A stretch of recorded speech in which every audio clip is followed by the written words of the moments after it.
What's up, guys? As you guys know, like the title, this is Season 7, Episode 6, Leaked Scenes of Game of Thrones, Season 7, Episode 6. It was just released. HBO accidentally released it, to the Europe fans, and it kind of just got leaked online, and they kind of screwed up and lost a lot of money, but fuck it. I mean, we all got another episode in midweek, and I'm sure that a lot of you guys have seen the leaked episodes, but this is spoilers just for anyone that hasn't watched it, so let me get right into it. It's going to be a long video, so just stay in tune, and the summaries are on point and they're accurate, so just hear them out and let me know your thoughts, opinions, and what you guys think. But I'm going to try my best to recite and synopsis and kind of break down this episode as much as I can for you guys. So thanks for watching, and here it goes. So this episode starts with the excursion beyond the wall, which includes Jon, Gendry, Thoros, Beric, Jorah, Tormund, and the Hound, and 2 or 3 other unknown characters. So Davos does not stay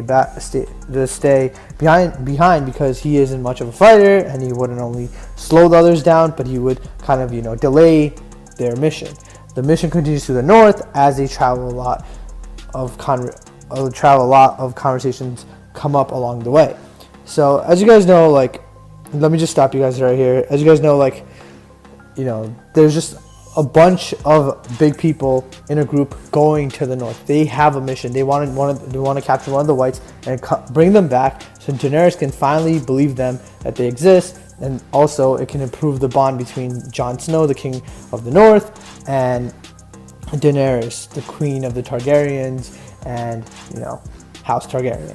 So they're still continuing north, and now also another important thing that happens in this episode is that this is when Jon offers Longclaw to Jorah, but Jon Snow says that it belongs to him since it belonged to his family, but Jorah says, no, you keep it, I'm not worthy of carrying the sword, my father gave it to you for a reason. So damn, he just got a nice looking sword, and you can finally use it to kind of kill the whites. And also, another cool thing that happens with one of the conversations towards the north is Tormund and the Hound have a conversation about Brienne, which the Hound is amazed at. Tormund admires and likes Brienne. I also remember that Tormund was saying how he wants to make babies with her and have giant looking kids. As you guys know, as they continue north by trying to follow the vision, the Hound saw in the flames.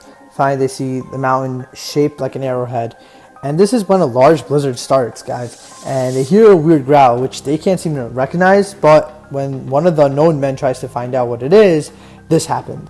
Out of nowhere, there's a reanimated looking polar bear with blue eyes that shreds the unknown man to pieces. But because of the heavy blizzard, no one is able to tell what is going on. They are confused to what is happening. And that's when the beast attacks Thoros of Mire. And the beast stomps Thoros and gives him a few slashes with his claws. But Thoros also gives the bear a few slashes of his own with this flaming looking sword that activates due to the Lord of Light's, generosity or, giving of powers. As all the men are battling, the Hound sees the flaming sword and he freezes in fear of the flames. Between everyone there, they are unable to kill the beast, but Thoros is badly wounded. Beric tries to categorize his wounds with his flaming sword to try and stop and save Thoros' life. The mission must continue. Through with a man down and Thoros balancing between life and death, this looks kind of like a dire situation, guys. And I'm not gonna lie, I was freaking out. I was really anxious and nervous about what's gonna happen, because every scene, every person is really important. And just the fact that they can die from any of these creatures, it is kind of scary. And it's also Game of Thrones, so if the Hound dies, it's sad. If Thoros dies, it's pretty bad as well. And if Jon Snow dies, I think that's the worst possible thing that can happen. So this is when my boy Jon Snow battles his second White Walker of the entire season, 1 versus 1. As Jon fights the White Walker, the others try to capture a white, but it's hard as the other whites also attack at the same time. So it's an insane brawl between whites and the men of the north, and they're just fighting, and it's just insane because all of them are fighting, but Jon finds out a fatal weakness, and that's when he kills the last White Walker and he immobilizes him with his sword. The other White Walkers stop moving and having chain reactions.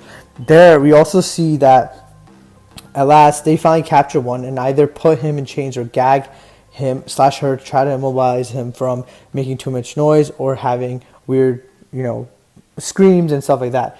But also the creature's scream kind of gets to the other White Walkers, and we see them gather. At this point, the White Army attacks all at once without mercy, and the only thing the group can do is run. They decide they need to split up as they run to increase their chances of survival, and Jon then commands Gendry to run back to Eastwatch and send a raven to Daenerys to come and rescue them. After the group runs for a while, they come together on a frozen lake. All the movement and fighting eventually breaks up a part of the ice, and the group of men are stuck in the middle of the ice on a large piece of ice that floats above the other small pieces of ice. Then they make a circle and wait for the incoming horde of wits, and the horde doesn't come right away, so they have to wait until they attack. And they also see that as the horde's coming, the horde's trying to surround them, but the ice is breaking underneath their feet, and therefore the horde is kind of drowning and they're immobilized. So just by the chance of nature, Mother Nature, they kind of got lucky, but also they're kind of entrapped. They can't leave, and the only hope is the raven that's going to reach Daenerys, and Daenerys is going to either make a choice of going or not going. Let's see what happens. So then the Hound throws this rock, and he throws it on the enemy's side, and the enemy sees that the ice is strong enough now to kind of sustain a stable ground, and then the entire zombie horde is charging towards the men of the north. But the thing is, as this entire battle is happening, Tormund is almost overrun during the attack, but he is saved by a fellow companion, during which that companion is the Hound. During this time, some of them are fighting alone and the others are fighting together. It's chaos and not looking good when all of a sudden we hear the famous dragon's roars of Drogon, Viserion, and Rhaegal. And as they're roaring, they're just burning away, and literally desolation of smog is going on, and they're just burning all these White Walkers down with just their dragon breath, as Daenerys has come to save the day. But she must first help fight back the Whites and find a place to land that wouldn't cause the ice to break, so her dragons wouldn't kind of drown, and Jon and company wouldn't drown as well. So as everyone starts getting on as Drogon and Rhaegal, as Viserion kills the Whites from above, something happens, and that is basically the Night King taking a spear and molding it into a crystal ice, and he launches at Viserion's neck, who's flying overhead. With one throw, the spear goes into the dragon's neck and it brings down Viserion. So the Night King got what he wanted. At least he got one dragon on his side. With one throw, the spear literally just destroys his neck. So that's just unbelievable to even happen. But Viserion crashes into the frozen lake and it breaks, and the ice around him goes into the water as well, and he sinks under the water. So we think that he's dead, and from then on we're kind of just amazed. And guys, personally, I was just jumping off my chair, and I was just like, oh my god, this happened. The Night King's this strong. Where is he getting this ammunition from? But also he's a Night King, so he can just do whatever the hell he wants. And that wasn't a normal throw. That was some crazy Peyton Manning shit. He just took the freaking spear and bulleted it at the dragon. So it was pretty freaking awesome, guys. After this, Jon runs to climb onto Drogon, but he falls after Drogon takes off, and Jon falls into the lake as well. Daenerys sees that Jon is pretty much a goner, and somehow the Survivors are able to keep the captured White with them. After all this is wounded, Jon gets out of the lake, but he's in trouble because the whole army of the dead is there surrounding him, and I literally think Jon's fucked, because he's gonna become a zombie or the White Walker. That's the only two options he has. This is literally when somehow the one hope of light comes around, and he comes with a firing chain, and it's Uncle Benjen that comes in to save him. He has this horse and a ball of fire around him, and he starts killing several white guys, a bunch of them, but a ramming frenzy, just going straight at Jon, just to be a savior of the day.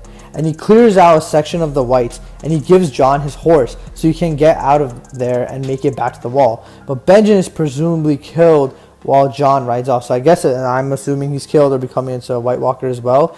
But let's hope in the next episode, he's alive somehow. But, you know, this episode had a lot of surprises. I'm hoping that guy was alive, but I highly, highly doubt it. So Benjamin is, I guess, presumed to be dead. The survivors make it back to Eastwatch, and Daenerys is traumatized and heartbroken for the loss of her child, Viserion, as any mother would be, because the mission must continue, and they have to stop this from reoccurring. And also, remind you guys, Jon's still on that horse. He's, like, tired. He's, like, kind of, like, out of breath. He's, like, literally going through, like, hypothermia right now. So we're hoping that he makes it to Eastwatch on time, and, you know, he can finally, like tell Daenerys, like, what happened, like, exactly, like, the details, because she's, like, traumatized too, because she just lost her kid. She probably is not giving a crap about, like, what happened, but also she believes, like, the whites do exist.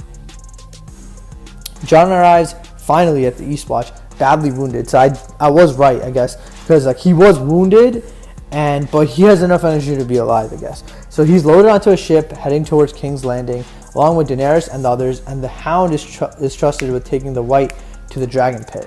So he wants to take him to the Dragon Pit and just kind of, like, hold him there so he can prove the evidence to Cersei, hopefully one day. And now they're on a ship back to Knight's Landing. On the ship, Daenerys goes to check on the wounded Jon Snow. While checking on Jon, he realizes how hurt Daenerys actually is. So he tries to console her, which is when Daenerys tells him, he's like a son to me.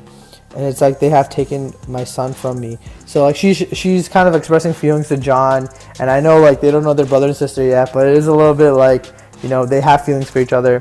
And, you know, Jon is really just, like, holding her back and kind of accompanying her and telling her, like, you know, it's going to be fine.